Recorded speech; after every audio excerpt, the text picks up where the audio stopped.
Assalamualaikum warahmatullahi wabarakatuh. Sebelumnya perkenalkan, nama saya Muhammad Tio Pangusadewo dengan NIM 2005011110069. Yang terhormat Bapak Nur Arifuddin sebagai dosen pengampu mata kuliah Teosofi kelas A. Pada kesempatan kali ini saya akan mencoba mempresentasikan tentang poin-poin setengah semester menjelang UAS yang akan saya sampaikan pada kesempatan kali ini. Langsung saja, yang pertama ada makomat yang harus dilalui oleh seorang yang menempuh jalan tasawuf. Yang pertama ada at-taubah, atau dalam bahasa Indonesia, tobat bermakna sadar dan menyesal akan dosa perbuatan yang salah atau jahat, dan berniat akan memperbaiki tingkah laku dan perbuatannya. Makam tobat atau at-taubah merupakan makam yang pertama yang harus dilewati setiap salik dan diraih dengan menjalankan ibadah, mujahadah, dan riyadah. Hampir semua sufi sepakat bahwa tobat adalah makam pertama yang harus dilalui setiap salik. Istilah tobat berasal dari bahasa Arab taba yatubu tobatan, yang berarti kembali, dan disebut Al-Quran sebanyak 87 kali dalam berbagai bentuk. Makam al-taubat menempati posisi paling depan bagi seorang salik maupun tolib, meski secara syar'i sesungguhnya merupakan perintah agama secara umum. Namun, yang membedakan antara tobat dalam syariat biasa dengan tobat dalam tasawuf adalah dibedakan antara tobatnya orang awam dengan tobatnya orang kawas, karena tobat orang kawas termasuk sufi dari kelalaian mengingat Allah. Maka kesempurnaan tobat dalam ajaran tasawuf adalah apabila seorang yang bertobat sudah mencapai maqam al-taubat min taubati, yakni tobat terhadap kesadaran keadaan dirinya dan kesadaran akan tobatnya itu sendiri. Yang kedua ada al-istiqomah. Al-istiqomah merupakan suatu tahapan penting di antara tahapan penting lain dalam tasawuf. Mengingat pentingnya tahapan ini, Al-Qushayri mengatakan orang yang tidak istiqomah dalam keberadaannya tidak akan pernah meningkat dari satu tahapan ke tahapan lainnya, dan perjalanan mistis atau suluknya tidak akan kukuh. Menurutnya tanda istiqomah dari orang yang mulai menempuh suluk adalah amal-amal lahiriahnya tidak dicemari oleh kesenjangan.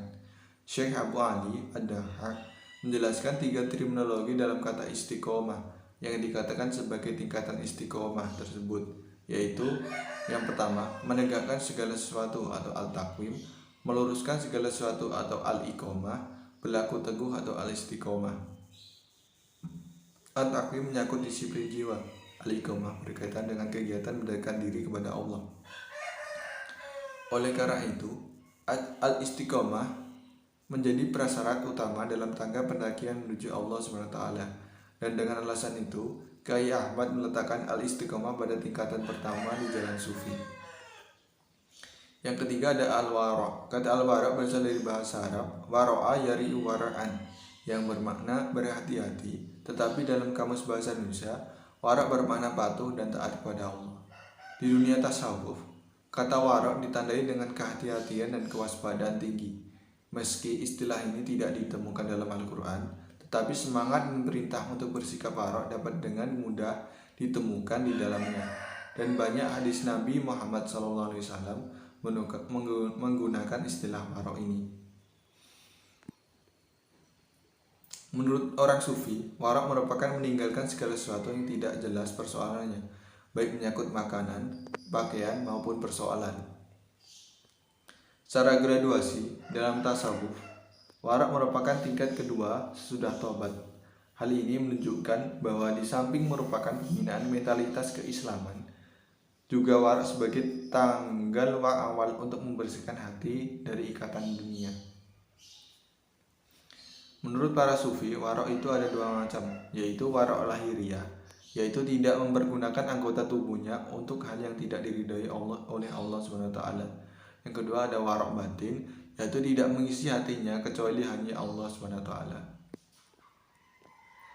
Yang keempat ada al-zud. Secara etimologis, zud berarti ragoba asyi'in wataraku, artinya tidak tertarik terhadap sesuatu dan meninggalkannya. Zuhada fi al-dunya berarti mengosongkan diri dari kesenangan dunia untuk ibadah. Menurut dari pengertian zuhud dan dapat dipahami bahwa tingkatan zuhud pada dasarnya ada 3, yaitu orang yang zuhud terhadap dunia, padahal ia suka padanya, hatinya condong padanya dan nafsunya selalu menoleh kepadanya. Kendati demikian, dilawannya hawa nafsu dan keinginan terhadap kenikmatan duniawi itu, orang ini disebut mutazahid, yaitu berusaha untuk hidup zuhud. Yang kedua, ada orang yang zuhud terhadap dunia dengan mudah karena ia menganggap terhadap perkara keduniaan itu sepele atau sedikit sekali manfaat dan gunanya. Meskipun demikian, ia menginginkannya, tetapi ia melihat kesuhutannya dan berpaling padanya. Orang yang zuhud terhadap dunia, tetapi zuhud terhadap kesuhutannya itu, sehingga tidak terasa bahwa dirinya telah meninggalkan jubah keduniaannya. Orang yang demikian setingkat dengan orang yang meninggalkan tembikar dan mengungut intan permata. Yang kelima ada al-faqr. Secara harifah, fakir biasanya diartikan sebagai orang yang berhajat, butuh atau orang miskin. Sedangkan dalam pandangan sufi, fakir adalah tidak meminta lebih dari apa yang telah ada pada dirinya. Al-faqr atau kefakiran menurut para sufi merupakan tidak memaksakan diri untuk mendapatkan sesuatu, tidak menuntut lebih dari apa yang telah dimiliki atau melebihi dari kebutuhan primer. Bisa juga diartikan tidak punya apa-apa serta tidak dikuasai apa-apa selain Allah SWT. Dapat disimpulkan al-faqr adalah golongan yang telah memalingkan setiap pikiran dan harapan yang akan memisahkan diri dari Allah SWT dan atau penyucian hati secara keseluruhan terhadap apapun yang membuat jauh dari Allah SWT. Al-sabar, kata sabar berasal dari bahasa Arab. Sabara yasibiru sabaran. Maknanya adalah mengikat, bersabar, menahan dari larangan hukum, dan menahan diri dari kesedihan. Kata ini disebut di Al-Quran sebanyak 103 kali. Dalam bahasa Indonesia, sabar bermakna tahan menghadapi cobaan, tidak lekas marah, tidak lekas putus asa, tidak lekas patah hati, dan tabah, tenang, tidak tergesa-gesa, dan tidak terburu nafsu. Di kalangan para sufi, sabar diartikan sebagai dalam menjalankan perintah-perintah Allah dan menjauhi segala larangannya, dan dalam menerima segala percobaan-percobaan yang ditimpakannya pada diri kita. Kemudian ada tawakal. Pengertian tawakal yang demikian itu sejalan pula dengan yang diumumkan oleh Harun Nasution. Ia mengatakan bahwa tawakal adalah menyerahkan diri kepada qada dan keputusan Allah selamanya, dalam keadaan tentram. Jika mendapatkan pemberian, berterima kasih. Jika tidak mendapatkan apa-apa, bersikap sabar, menyerahkan kepada qada dan qadar Tuhan. Tidak memikirkan hari esok, cukup dengan apa yang ada untuk hari ini.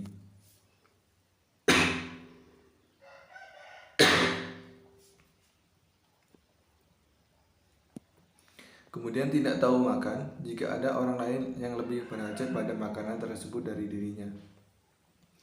Percaya kepada janji Allah, menyerah kepada Allah dengan Allah dan karena Allah. Al-Ghazali mengemukakan gambaran orang tawakal itu adalah sebagai berikut. Yang pertama, ada berusaha untuk memperoleh sesuatu yang dapat memberikan manfaat kepadanya. Yang kedua, berusaha melihara sesuatu yang dimilikinya dari hal-hal yang tidak bermanfaat. Yang ketiga, berusaha menolak dari menghindari dari hal yang menimbulkan mudarat. Yang keempat, berusaha menghilangkan yang mudarat. Kemudian ada al-ridho. Kata ridho berasal dari kata radiyah, yardo, radawanan, yang artinya senang, puas, memilih persetujuan, menyenangkan dan menerima. Dalam bahasa Indonesia, ridho adalah rela, suka, senang hati, berkenan dan rahmat. Setelah mencapai makam tawakal, di mana nasib hidup salih berbulat-bulat diserahkan pada pemeliharaan Allah SWT, meninggalkan serta membelakangi segala keinginan terhadap apapun selain Tuhan, maka harus segera diikuti menata hatinya untuk mencapai makam ridho. Kemudian yang terakhir ada al-mahabbah. Menurut Al-Ghazali, al-mahabbah adalah makam sebelum ridho. Kaum sufi mendasari ajaran mereka tentang cinta dengan Al-Quran dan hadis. Menurut Ibnu Qudamah, tanda cinta kepada Allah adalah senantiasa berzikir kepada Allah, gemar mengasingkan diri hanya untuk bermunajat kepadanya seperti membaca Al-Quran dan tahajud, merasa rugi bila melewatkan waktu tanpa menyebut namanya. Kemudian ada poin 5 induk akhlak tercela yang menghambat seorang dalam menempuh jalan tasawuf. Yang pertama ada banyak makan, dan yang kedua ada banyak bicara.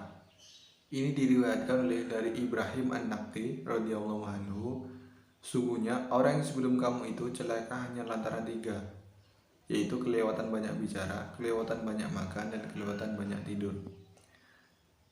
Sifat yang ketiga ada hasud.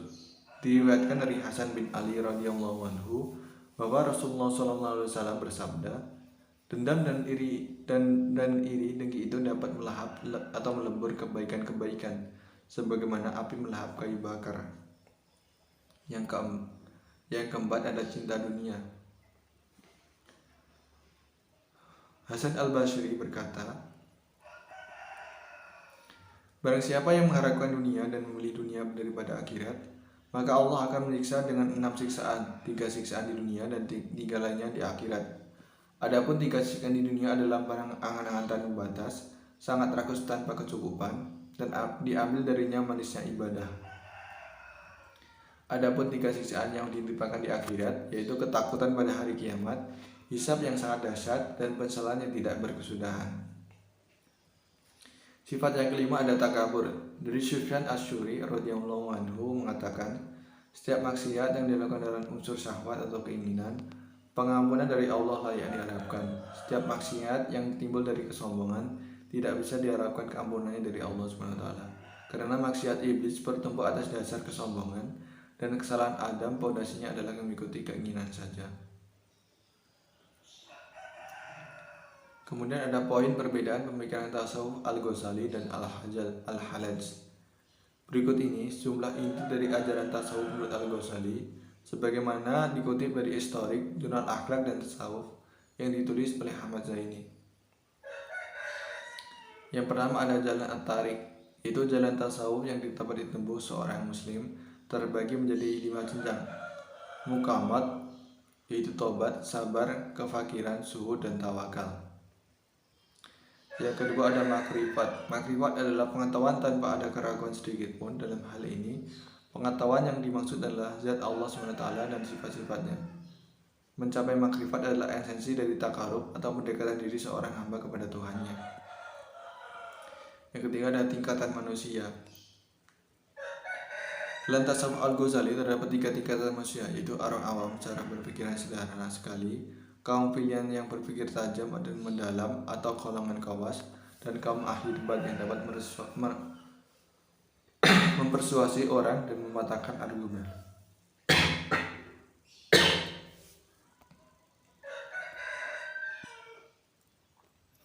Yang keempat ada kebahagiaan menurut Al-Ghazali. Kebahagiaan adalah tujuan akhir dari jalan sufi sebagai buah perkenalannya dengan Allah SWT.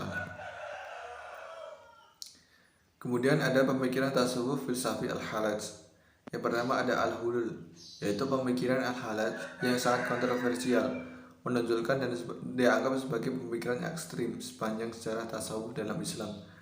Adalah ajaran tentang hulul. Hulul artinya Tuhan mengambil tempat dalam tubuh manusia tertentu, yaitu manusia yang telah dapat melenyapkan sifat-sifat kemanusiaannya melalui fana.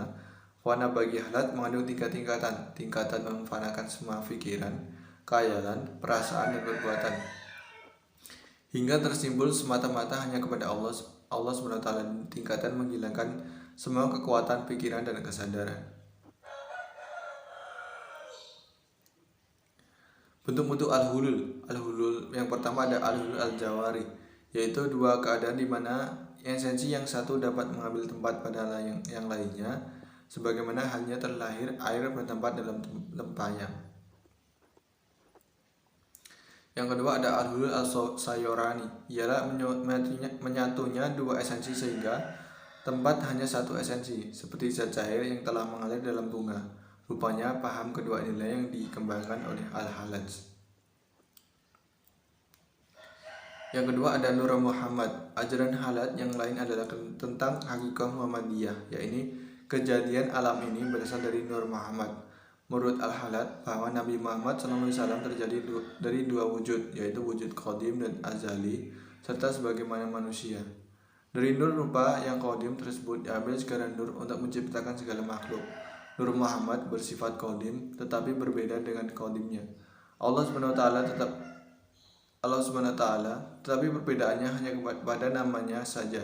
Qadim pada zat Allah SWT, disebut lebih dahulu, sedangkan rupa yang kedua adalah Muhammad sebagai manusia, nabi dan utusan Allah yang mengalami kematian. Mungkin itu saja yang dapat saya sampaikan. Kurang lebihnya dalam penjelasan saya mohon maaf. Akhir kata, wassalamualaikum warahmatullahi wabarakatuh.